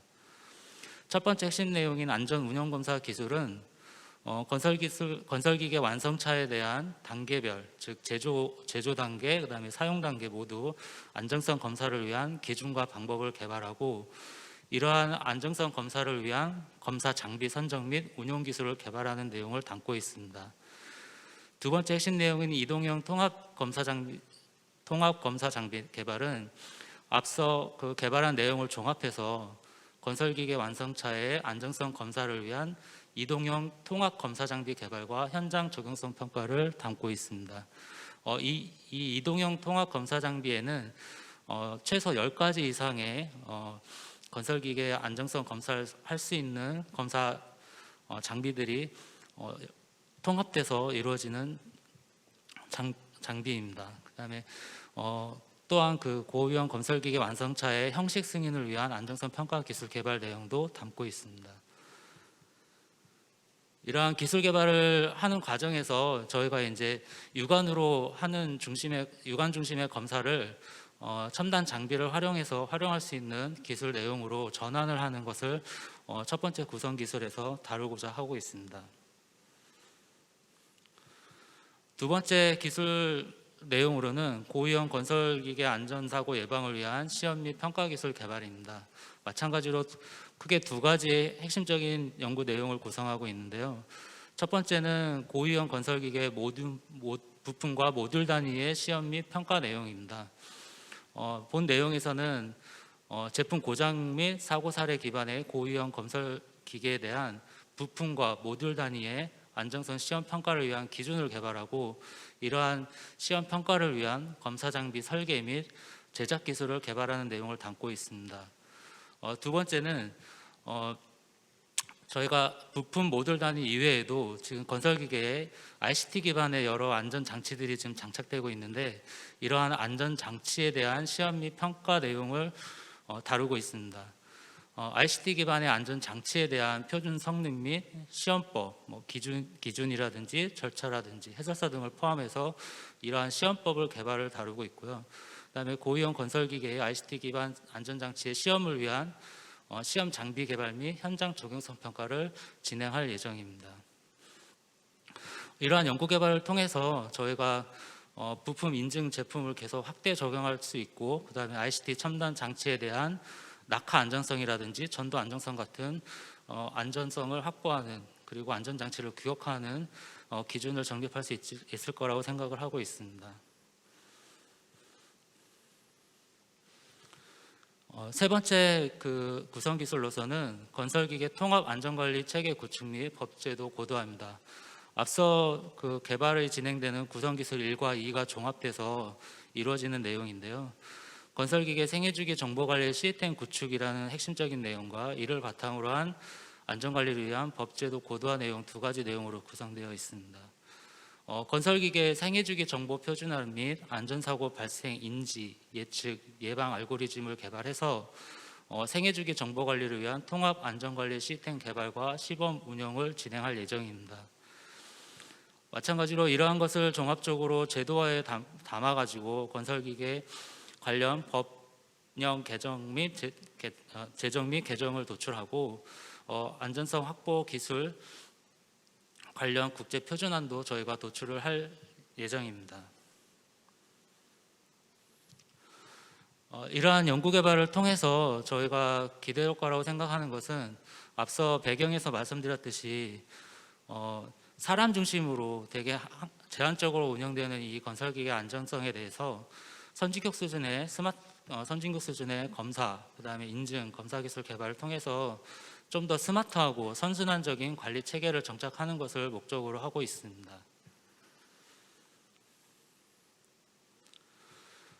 금년도 선정 계획에 대해서 간략히 말씀을 드리겠습니다. 본 사업은 금년도 4월에 착수 예정이고요. 27년까지 약 5년 동안 진행할 예정입니다. 정부 지원 연구개발비는 총 235억 원이고요. 금년도 정부 지원 예산은 30억으로 책정이 되어 있는 상황입니다. 본 연구과제를 구성하는 컨소시엄은 주관기관, 공동기관 등으로 구성해서 기타 혁신법에서 제정하고 있는 연구개발 추진체계와 동일합니다. 마찬가지로 신청 자격이나 이런 부분들은 혁신법에서 제시하고 있는 내용을 저희가 그대로 따를 것이고요. 신청 서류 접수 일정은 1월 셋째 주 정도에 저희가 공고를 예상하고 있습니다. 약간 유동성이 있긴 하지만 저희가 1월 중순 이후에 공고를 해서 2월 하순쯤에 접수를 받아서 3월에 선정을 하는 절차를 가지고 있고 사업 착수는 4월에 착수할 예정을 갖고 있습니다.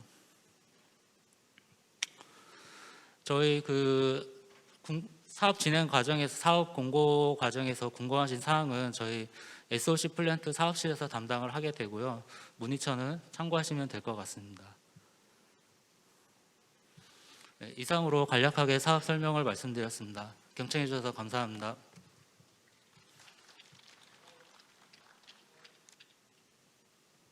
문상무 시장님 감사합니다.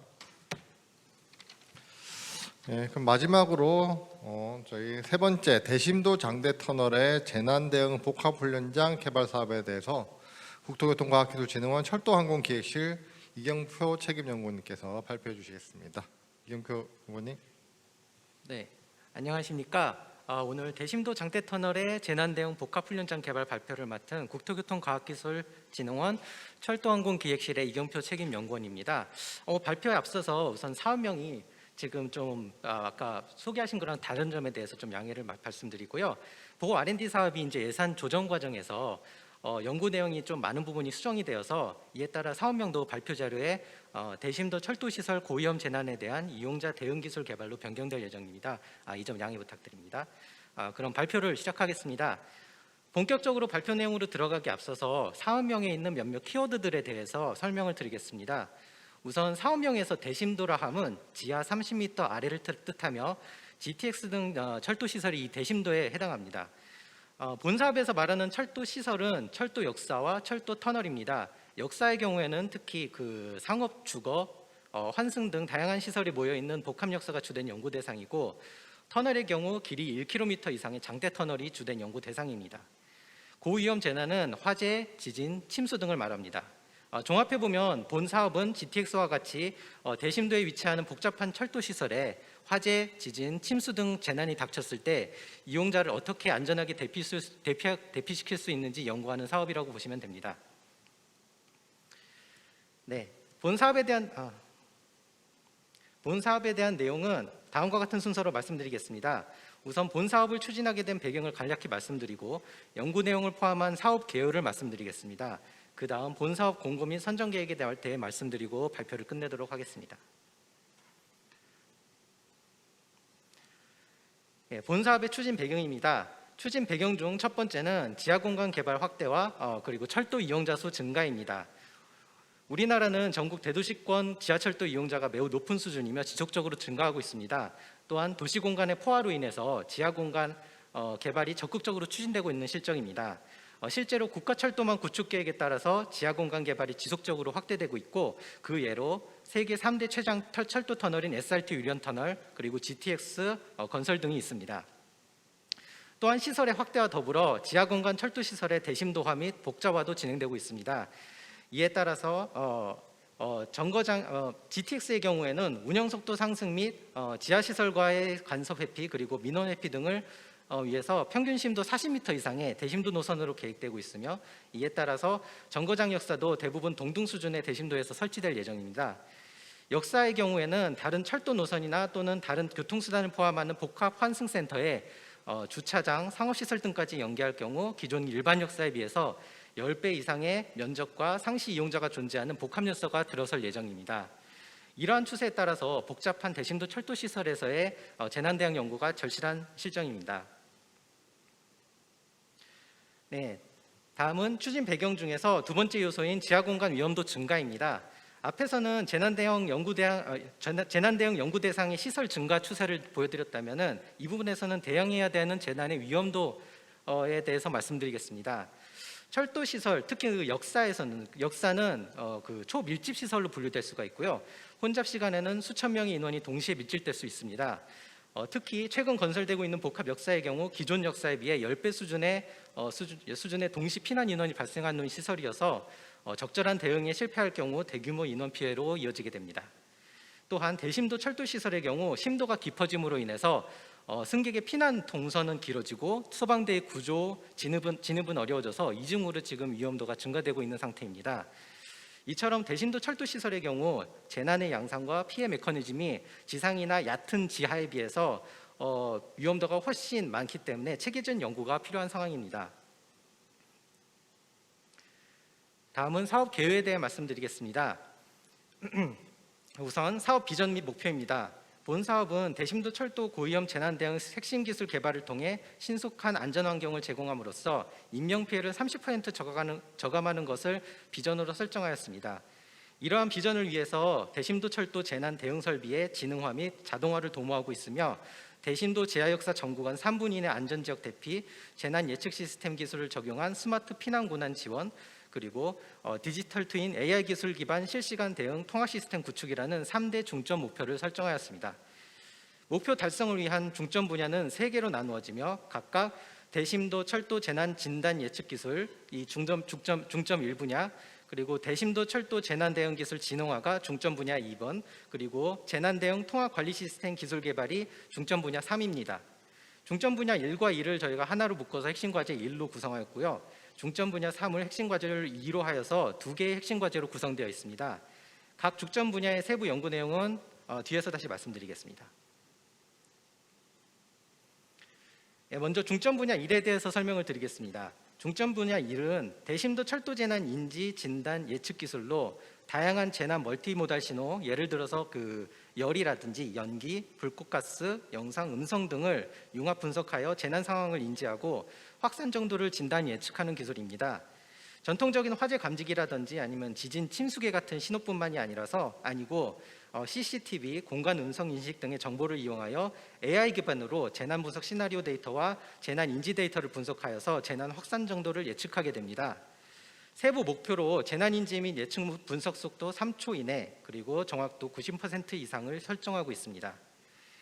이 기술을 개발함으로써 재난 상황 시 신속하고 정확한 재난 정보를 제공할 수 있게 되고 인공지능을 활용한 재난 확산 예측 기술을 기반으로 재난에 대한 지능적인 대응이 가능하게 됩니다. 중점 분야 1의 세부 연구 내용 구성입니다. 첫 번째는 인공지능 기반 스마트 재난 및 이용자 정보 인지 기술 개발이고, 여기에서는 24시간 사용이 가능한 CCTV나 그 음성 정보 등을 이용해서 화재 감지를 연구하고 있고요. 이를 통해 기존의 연기 감지기보다 빠르게 재난을 검출하여 골든 타임을 확보할 수 있도록 합니다.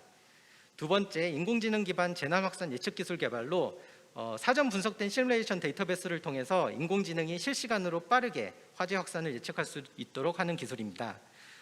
세 번째는 대심도 철도시설 화재 위험도 평가 모델 개발로 화재 발생 원인 및 철도시설 형식에 따른 피해 확산 표준 시나리오를 도출하고 화재 위험도 평가를 위한 매뉴얼을 개발하게 됩니다. 그리고 마지막으로 철도시설 자연재난 위험평가 기술 개발에서는 철도시설 및 자연재해 유형별 재난 시나리오를 수립하고 위험도 평가 알고리즘을 개발합니다. 네, 다음은 중점 분야 2에 대한 설명을 드리겠습니다. 중점 분야 2에서는 재난 상황에 대한 진화된 예측 관제 및 IoT 신기술을 이용하여 자동화 진화된 재난 대응 기술을 개발합니다. 대응 기술은 인공지능 기반의 최적 대피 경로 안내 시스템도 있고요. 그리고 군안 셔틀, 비상 엘리베이터, 분산 가변 배연 시스템, 스마트 대피 통로 시스템 등을 포함합니다. 세부 목표로 3분 이내 안전지역 제공을 설정하고 있습니다.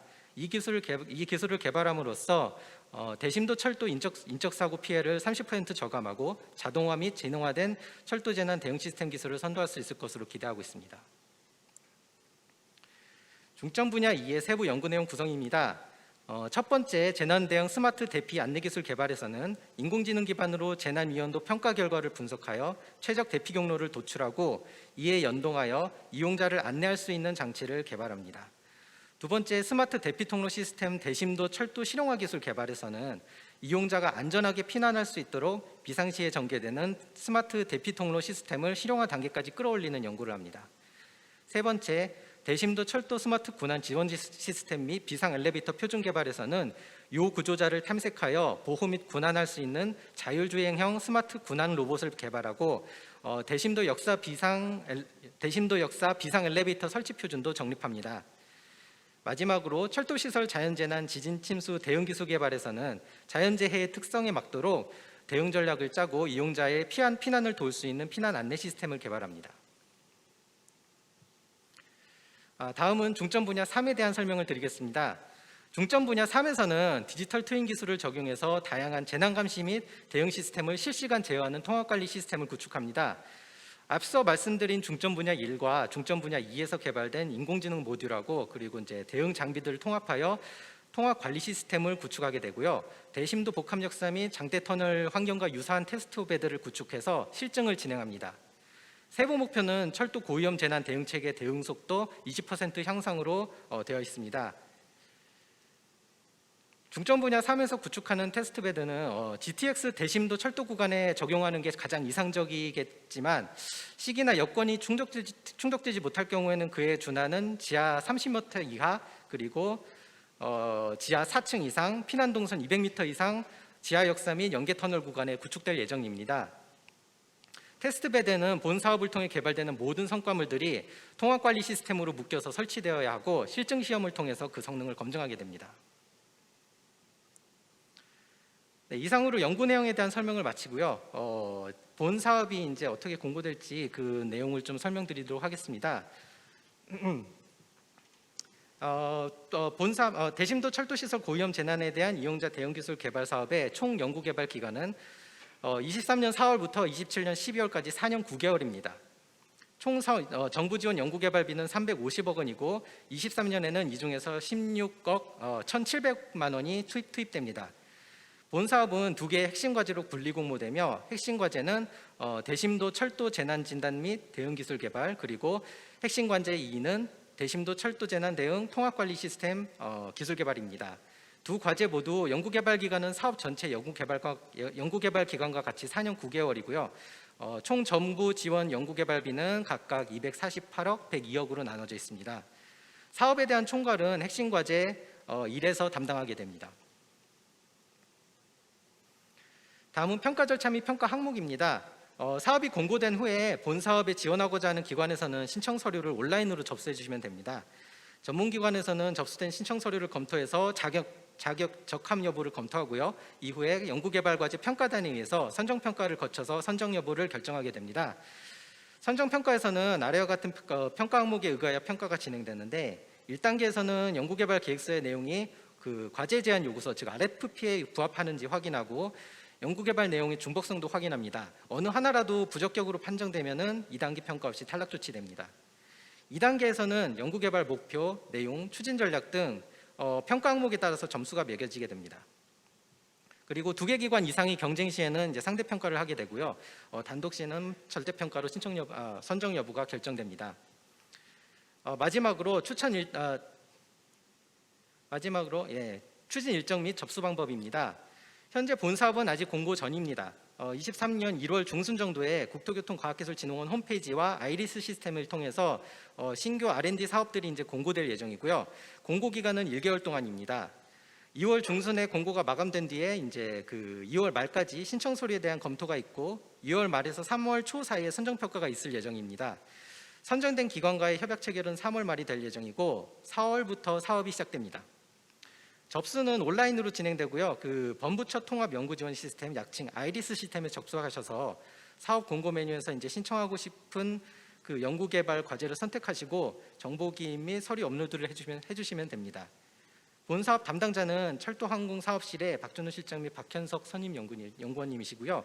사업에 대해서 궁금한 점이 있으실 경우에는 아래 연락처로 연락해 주시면 됩니다. 예, 이상으로 발표를 마치겠습니다. 감사합니다.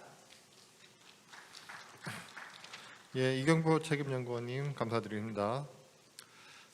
저희가 조금 빨리 진행이 되었는데요. 마지막으로 발표 내용에 대한 질의응답 시간을 갖겠습니다. 먼저 유튜브를 통해서 카톡으로 질문이 한 2개 정도 들어왔는데요. 요거에 대해서 답변을 드리겠습니다. 첫 번째 질문은 중소기업 관점에서 도심융합 커뮤니티 연구과제는 해당 지역 안에 있는 법인이어야 하나요에 대한 질문을 주셨는데요. 제가 답변을 드리면 도심융합 지구로 선정된 5개 광역 지자체가 있습니다. 저희가 현재 그 5개 지자체에 대해서 어떤 지자체를 선정할 것인가는 아직 정해지지 않았습니다만은 그 5개 해당 지자체에 포함되어 있는 속해 지역 안에 위치해 있는 법인이어만 그 과제를 수행하는 것으로 그렇게 진행을 하고 있습니다. 답변은 그렇게 드리겠고요. 두 번째, 성과학산형 국제협력 연구개발 사업에 대해서 궁금한 게 있습니다. 해외 기관 중에서 해외 업체 단독은 아예 안 되는 것인가요? 해외 업체도 같이 하고 싶으면 해외 업체 플러스 해외 공공기관 혹은 연구소 이렇게 해야만 되나요? 라는 질문을 주셨습니다. 일단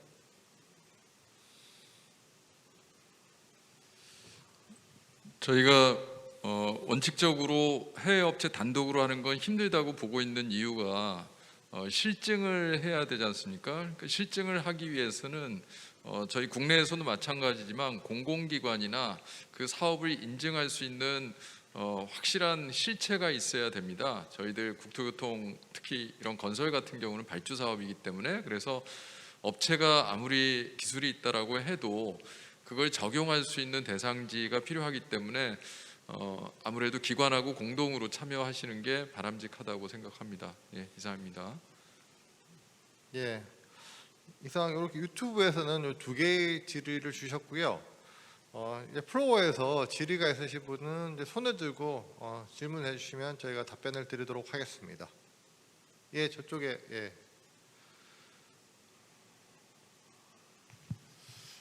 네, 안녕하세요. 지금 그 조대현 단장님 답변해 주신 그 비슷한 질문이라 제가 바로 손을 들었는데요.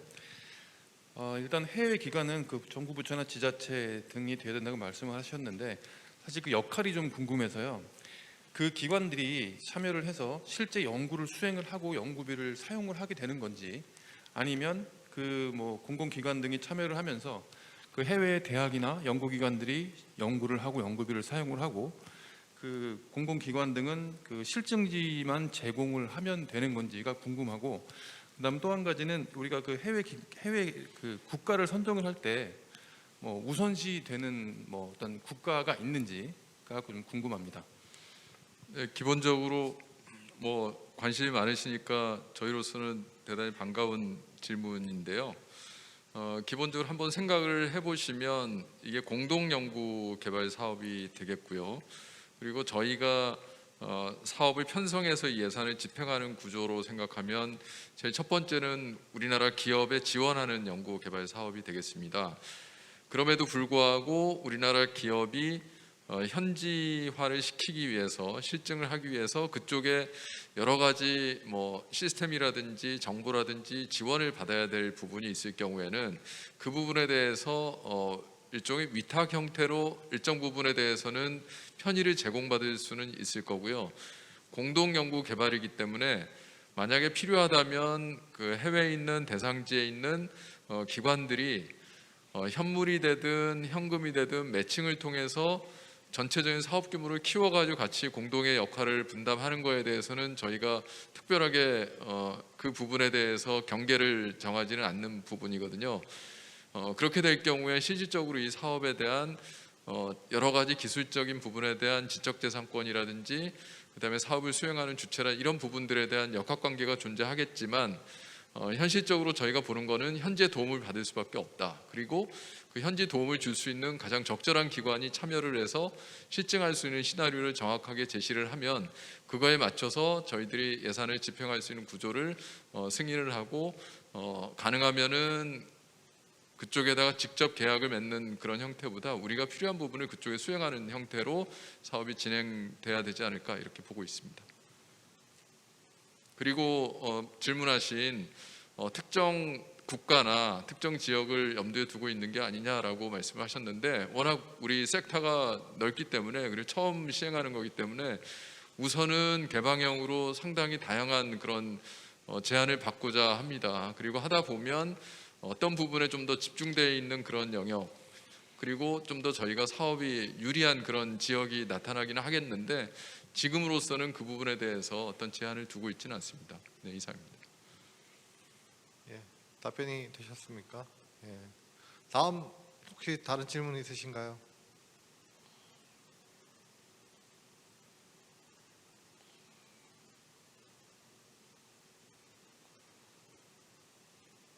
예, 뭐 지금 질의가 없다 하더라도 이제 저희가 추가로 혹시 문의할 사항이 있으시면 저희 홈페이지 카이아 홈페이지 www.kaia.re.kr 홈페이지로 오셔서 문의를 주시거나 혹은 여기 각 부처 담당자에게 뭐 문의하고 싶은 내용을 남겨주시면 저희가 개별 연락해서 답변을 드리도록 하겠습니다.